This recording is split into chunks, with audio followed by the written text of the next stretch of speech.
What on earth are you doing now, Daddy? I'd like you to meet Neville the Neanderthal. He's going to be my workshop or channel mascot from now on, and it's a project I started literally 4 years ago. Recent long-term illness has given me a little bit of time when I haven't been able to get in my workshop, so I've pottering around and just finishing off this project. Just getting all the bits and pieces I need. And the starting point was these eyes I got off eBay. They're made of glass. And I've made an armature out of wood, which I'm just adjusting. This isn't the ideal thing to do with polymer clay, really. You'd be better off probably using a foil and wire armature. But I'd made this wood thing a while ago. Yeah, it looks a bit like the Stig at that point. And now I'm positioning the eyes and then building up the features. This is Fimo soft polymer clay. It's quite easy to work with actually. It doesn't need a lot of kneading or anything like that, and it blends quite well. Just building up his Neanderthal brow ridge. I'm not too worried about accuracy because he's a comical character, he's a caricature really. Putting in some cheekbones, bridge of the nose. Just keep adding bits and moulding and smoothing. And here he is, face done. Happy with that. Just smoothing it all over with my fingers. There you go, I've put some eyelids on. It's the eyes that really make this. It looks really good. And I've made him some ears, some rather oversized ears, which I'm just putting the finishing touches on. Got these ball-ended tools and they're brilliant on this Fimo. It's been a long while since I've done any polymer clay work. Making him some legs. Made an armature out of these eye bolts and here I'm just building up the legs with some old Fimo I've got and then covering that with the Fimo soft, and I've made his toes. Doing the same with the arms. You can see I've got some little hands in the background there, medallion. There, I sort of built up the forearms and fired or baked those bits before adding the Fimo soft hands and forearms over the top. The hands are quite tricky to do, they take a bit of fiddling about. Just moulding them until I've got a proper hand shape, roughly proportioned. I then moulded that around a dowel and baked it in the oven to set it. Working on the body here. Putting a bolt through, just fixing the thighs to the body.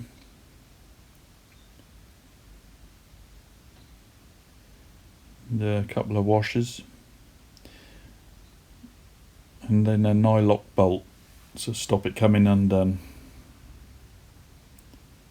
Just tightening it all up.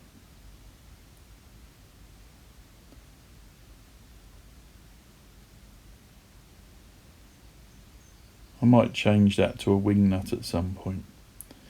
But here I'm just giving him a bit of a waistline. This will just help keep his clothes on with the drawstring. That's it, all done. You can see I've drilled some holes in the chest and shoulders, and that's just so I can plug them with this Fimo. Just it'll help hold his chest in place, stop it flaking off the wood, gives it a key to lock into.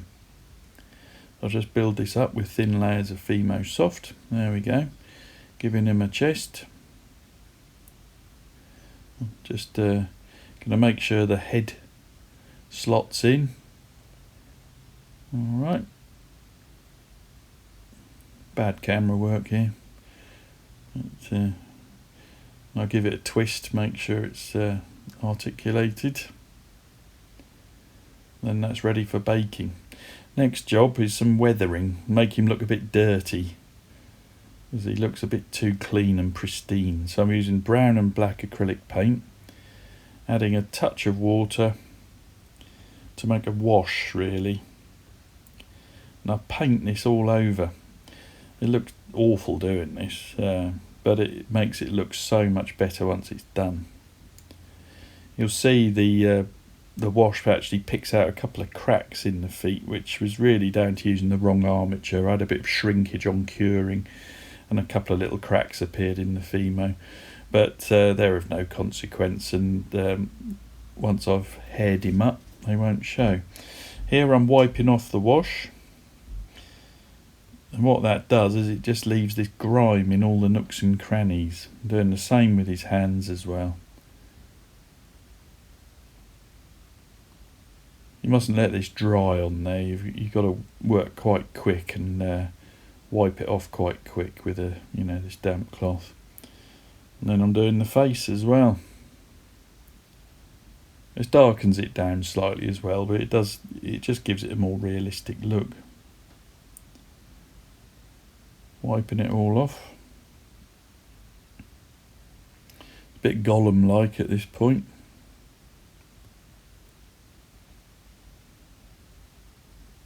Making sure I don't clean it all off, because you want him to look grubby. Just making his feet look dirty on the bottoms. Then we're going to give him some hair, and this is wool roving. And I'm just clipping off very fine clippings of this. Mixing them all up. 2 different colours, black and this sort of auburn colour. Then using a slow set epoxy, which I thoroughly mix. I then paint this on all the areas I want to be hairy. Make sure I do his toes, and then I just dab all this on. And it takes a bit of time, and it's a sticky fiddly job. And it involved clipping quite a lot of this wool. I just pat it down, make sure it's all stuck. You can see he's a bit over hairy at the minute. Just moving on to the beard and moustache. Just being very careful to the areas I apply, because I only want it to go on the areas I want hairy. Putting lots and lots of this fluff on him.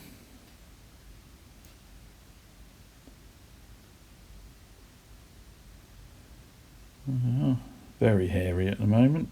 Now attaching his hair.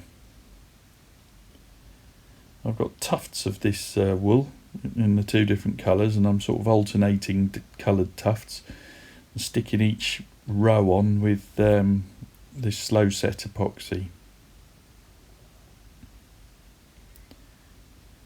You've got to be careful with the front row, but subsequent rows it's not so critical, because you won't see those where they're attached. I'm just working my way across the back of his head, and there we go. Very bouffant at the moment. And there's the legs done, and his arms. Looks a bit like Oddbod off Carry On Screaming at this point. And there's his chest wig. And here I start the plucking process, and what I'm doing is removing all the excess fluff, just leaving the stuff that's stuck to the glue, to the epoxy. And this takes quite a long while, and it's a combination of sort of plucking and rubbing. Giving him a haircut as well. Done his chest and his legs, and you can see his hairy toes. And I've done his arms. Like I say, it's a combination of rubbing off the excess hair and plucking it off. I was pleased with that. There you go. Before, middle, end. Here he is all assembled, but his arms are too long. I decided once I'd assembled him. So, a bit of bandsaw surgery, and I've shortened his forearms and upper arms, and that's much better. Here I'm just using a large sheet of paper and doing a bit of dress pattern making him a tunic out of this fake fur. I'll double it over and just sewed around the edges with some thread, turning it the right way out. And that's it. That's his top done. Made him a cloak as well out of an old waistcoat from a charity shop. Now I'm making him a club, using some balsa wood to keep it light, and a piece of hardwood dowelling, which I'm just gluing in there. Now I start carving using one of my favourite whittling knives. This was the first knife first decent knife I ever made. And making some spear shafts now, and an axe handle. I'm just making these look a bit more rustic with my whittling knife. And I stained them and used a bit of finishing oil on them, just to make them look a bit better. Now for the spearhead and axe head, using some Fimo effects. This is the Granite effect. This is another soft Fimo polymer clay. Just making the axe head here. Final shaping. And then using the ball-ended tool, I'm just making it look more like knapped flint or stone. I probably wouldn't have done so much of this work. If I do it again, I would just bake a simple shape and carve it afterwards. Just doing the spearhead. Same again, putting some shape on it.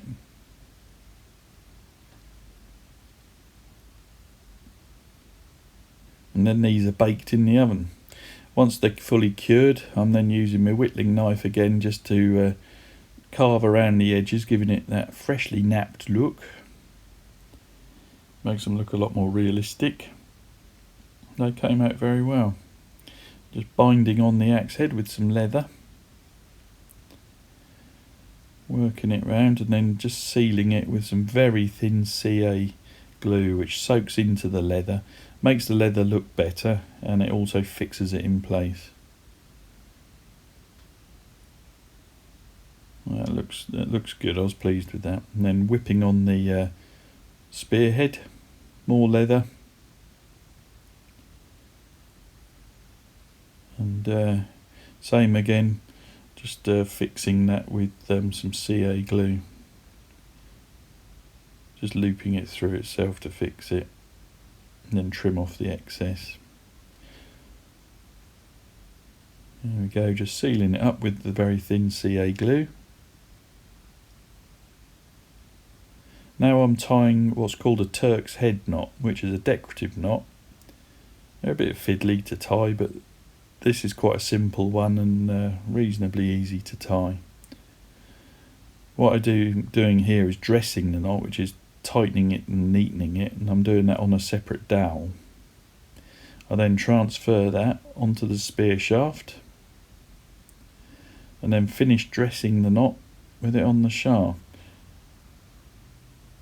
Just tightening it up using my little homemade fid there and a little pair of tweezers. And I'll just tease the knot round and work it until it's all tight around the shaft there. Trim off the excess and fix it with some thin CA glue.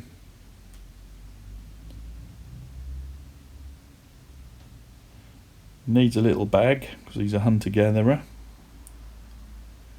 So just using this very fine sort of chamois type leather really, and punching a ring of holes around the outside because it's going to be a drawstring bag.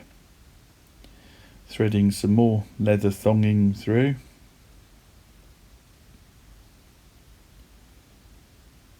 Just to create the drawstring.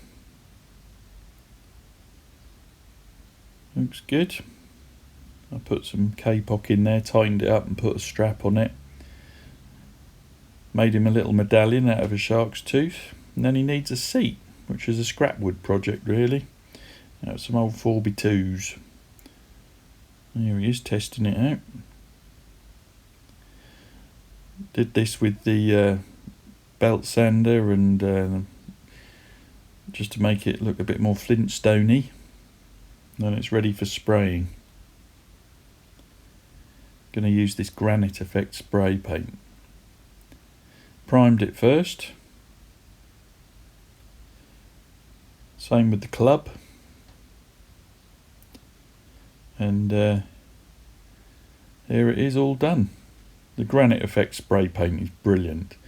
Once that's fully cured, I will weather that a little bit with a wash and put some moss on it. I used a brown Granite effect spray for the club.